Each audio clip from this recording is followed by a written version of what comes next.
ستاسو ټوټل عمر بسوي انداستان دی وخت زما عمر چې دی 54 years 54 years نو 54 year مطلب تاسو ته چې کله سمجھ راغلی مطلب لګي وشي نو د هغې کم از کم 40 سال خو به کېږي انشاءالله نو 40 سال مخکې لکه تاسو بډګرام کتل دی او 40 سال مخکې نقشه ما کتل دی مخکې د بډګرام نقشه څنګه وه دا اوسني بډګرام کې او 40 سال مخکې چې کوم بډګرام و دې کې څه فرق دی تاسو څه فرق وینئ ډېر کې ډېر لوی ډیفرنس دی ځکه چې پخوا چې کوم طرز زندگی وه او یا هغه وخت کې چې کوم زموږ کلچر و د هغې مطابق اوسني بډګرام کې ډېر چینج دی هغه وخت خلکو به ایجوکیشن کو فیمیل ایجوکیشن و که نه هغه وخت فیمیل ایجوکیشن ته خلکو توجه کم وه نه به یې کوه چنده داسې خلک به و چې هغوی به خوښه و هغه دپاره اویلیبلیټي نه وه ایز ا هول د بډګرام خلکو چونکې د بډګرام خپل بیسیکلی ایجوکیشن ریشو کمه وه د هغې د وجې نه خلکو به په دې باندې د جنکو په تعلیم باندې توجه کمه ورکوله نو دې غټ ته چا سکولونه نه ډېر کول هغې د وجې نه هغه خلک ایجوکیشن نه پاتې شوی دی چې کوم ګرلز ایجوکیشن دی یا وومن ایجوکیشن دی ما ته خو داسې لګي چې هغه وخت به خلکو تعلیم نه نفرت کو ای به د دې د وجې نه نفرت کو چې د سره بېحیایي پیلاویږي یا جنۍ به ځي یا به جاب کي یا د کور نه بار به وځي یا دوپټه به کوزېږي یا څادر به کوزېږي فرینکلی مطلب کومه خبره چې تاسو کوئ هغه به حقیقت به وایه حقیقت چې څه دی ما ته خو دا لګي د بډګرام حقیقت دا دی مخکې خلکو ایجوکیشن ځکه نه کو چې سر نه دوپټه لر کېږي یا دې سره به معاشره خراب شي یا بېحیایي به راشي یا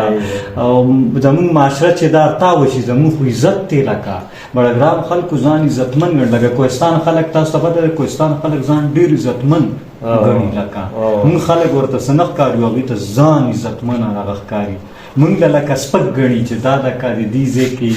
د لیډیز مارکیټ هم شته او هلته کې زنانه د دې راځي یا شاپینګ کې پرده دي نه کې موږ پردهناک خلک یو نو پرده واچوه ماته لګي تاسو پکې بل سټوري بیان کړه دوباره ما دا ریپیټ کړئ چې نن نه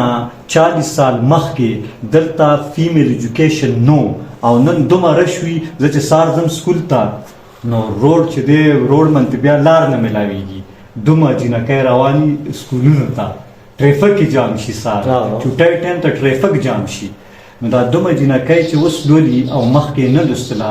دا ولې چې مخکې نه لوسته نو اوس دې نه لولي که نه او چې لوستلي وو نو مخکې به یې بیا لوستله که نه مخکې دومره دا قصې ولې کولې چې دې سره بېحیایي راشي اوس بېحیایي نه راځي اوس پرده نه ختمېږي اوس هم ختمېږي که نه اوس دې نه کي دغه رایه ده زما چې هغه وخت کې دا اویرنس خلقو کې نو چېرې جنکو ته د تعلیم ورکړی شي بلکې دغه ساده خبرې سره اتفاق کوم چې خلقو خپل مخصوص مایند و هغې باندې به هغو خپل سوچ دغه کوو چې یاره د ایجوکیشن چې کله یو سړي واغست نو دی بېحیا شي نو هغې د وجې نه زمونږ بچی چې دا به مو بېحیا شي نور کنسپټ دی هغو داسې نو مخې ته او هسې د ایجوکیشن انوایرمنټ څومره نو